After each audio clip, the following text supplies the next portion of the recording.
Hey guys, happy Tuesday. I hope that you're having a great day. Thank you so much for watching today's video. I hope that you guys got the chance to get out and vote today. I'm going to go vote after I film today's video, and then I'm going to come back and edit and upload it. So it might be going up a little bit later than normal. That's why. But I really wanted to sit down and talk about some new makeup products with you guys. I thought I would focus on like 7 or 8 different eyeshadow palettes that have recently been announced or released because I've been getting a lot of questions if I'm going to try them out, if I like them. So I'm excited to chat about them with you in today's video. Even if you're not planning on buying anything, I would love to hear your thoughts because there are some really beautiful palettes, some interesting concepts, so I'm definitely curious to hear your thoughts. But let's jump into it and I will kick it off with the products that I'm planning on purchasing. So on November 9th, ColourPop and Bretman Rock are collaborating together to release a new collection, and the reason this caught my eye is because Bretman Rock is Filipino, as am I, so his inspiration was the Filipino flag, which I thought was really cool. He has 2 different parts, like one part is red, one part is blue, and I am half Filipina. I know a lot of people are like, whenever I say that, they're like, you are? Like, I would never have guessed that. I am. My dad was actually born in the Philippines. He's like the youngest of 7 kids, so they moved over to the United States when he was really young, but I have a large Filipino family. I love them. I wish I lived closer to them, but I am. So I thought it was really cool that his inspiration was the flag. He basically did like a red set and a blue set. So there are 2 different eyeshadow palettes, 2 Super Shock blushes, 2 ultra satin lips, 2 ultra glossy lips, and 2 body glitters. ColourPop said there will be a few different bundles available. I'm personally going to grab the wet eyeshadow palette because I do love blue eyeshadow. Blue eyeshadow has been one of my favorite colors for 2018, so I'm definitely interested in grabbing it because I love the ColourPop formula.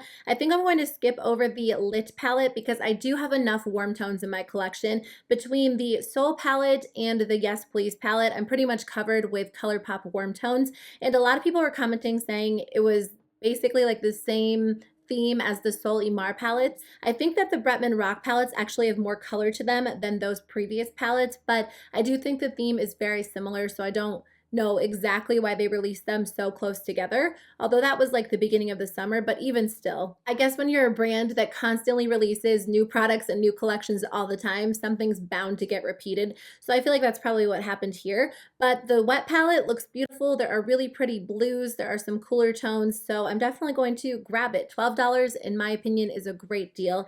Okay, moving on to a couple of palettes that I might possibly pick up. I'm not completely certain that I want them, and then I'm also not like writing them off. I'm on the fence about them. So the first one is the Dominique Cosmetics Berries and Cream palette, and this one will be available on November 16th, and it will retail for $44. So I've never tried anything from Dominique Cosmetics. The first 2 palettes didn't pull me in enough to want to spend the money on them, but lately I've been hearing so many good things about the brand. You guys have left comments on my videos. I've watched YouTube reviews of the brand, and a lot of people just love the formula. They love the pigmentation, the blendability. So I've definitely been more intrigued by the brand, and when I saw they were releasing a berries and cream palette, I initially saw photos of like the outside of the palette before I saw the inside, and I was super excited because I'm all about pinks and purples and berry tones, and I couldn't wait to see it. So when they showed the inside, I was definitely interested, but I didn't feel like it was a must-have palette for me. Out of all of her palettes, this is the one that appeals to me the most, but there's also something about it that's kind of holding me back. Like, I'm not in love with it. I don't feel like I have to have it. It's not like a run out and purchase right away palette for me. It's hard to see the texture of the shadows from the photo that I'm looking at, but it looks like a lot of them are matte shadows, and I don't know, I wish you would have done like some more like sparkly or metallic or glitter shadows in berry tones. And I don't know, it kind of reminds me of the Latte palette at the same time, and I'm just not convinced that I have to have it. So for me, I'm just going to skip over it for now because I do have a lot of palettes on my list, but I think if I decide to try the brand or I'm like really feeling a new berry palette, this is one that I'll grab. But for now, I'm just kind of not sure about it. Another palette that I might possibly end up purchasing in the future is the Too Faced Pretty Rich eyeshadow palette. There is no price available for this, and it looks like it's coming at the end of November. So this palette looks really beautiful. The reason that I might grab it is because there are some really gorgeous like metallic and glitter shadows inside, and I've been a big fan of the Too Faced metallic formula lately. The promo picture looks really gorgeous, but it does have like a few edits to it, so I'm not exactly sure if it's going to look like that in person or if it will look more lackluster, but it does look really pretty in the initial photo that I saw. The reason that I don't think I need it is because it is a very warm toned palette, and I do like warm tone shadows, but they're not necessarily my go-to shades anymore. And obviously I have, maybe not obviously, but I do have a lot of warm tones in my collection. So I don't typically buy a lot of super warm toned palettes these days. I will say that I never buy palettes based on packaging or really products in general. I don't think I've ever purchased something just for the packaging, but I will say that this palette is packaged really beautifully and the whole thing is just kind of pulling me in. So I think I will wait to see if I want to add this one to my collection based on like swatches and reviews. I might go into person, or I might go into store and check it out in person. It's not a palette I have to have, but I am curious about the metallic and glitter formulas inside.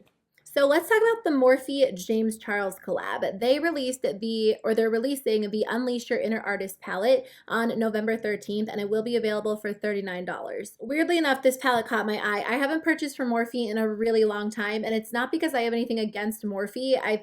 I think, like, I guess I don't feel particularly strong about them either way. I've tried some of their palettes in the past and I never reached for them. It wasn't because the quality was poor. It was just because the palettes are so large and bulky. And I've learned this about myself. I just don't reach for palettes that come with so many shadows on a regular basis. They typically sit like over in one of my drawers until I'm doing a declutter and I realized, I never touch them. So with that in mind, I don't typically even look at their new palettes, but the reason this one caught my eye is because there are a lot of really beautiful, colorful shades in here. And I do love wearing colorful shadows. And I think what I'm missing from my collection are a lot of good staple, bright mattes. Like I'm missing green mattes and blue mattes and purple mattes. And this palette has a good mix of mattes and metallics, but it does have those staple, colorful matte shadows.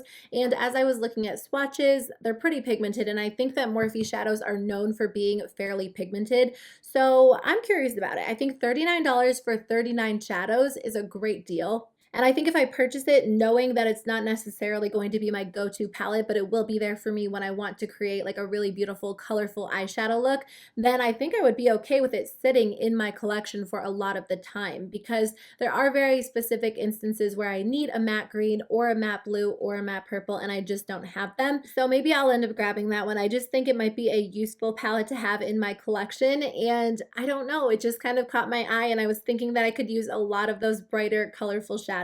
Okay, so moving on to palettes that I'm not going to purchase. There is one that I wanted to mention in the beginning because a lot of people were asking me my thoughts on the new Huda Beauty. The new Nude eyeshadow palette retails for $65. This one is available now on Sephora's website, and I do get new subscribers from time to time, so I don't know how often I say it in my videos, like actually say it out loud, but I personally only purchase cruelty-free beauty products, so I don't purchase from Huda Beauty. Some people do consider Huda cruelty-free, but because they use real fur in their false lashes, a lot of people don't, myself included. So I don't purchase from the brand, so I usually just skip over their releases.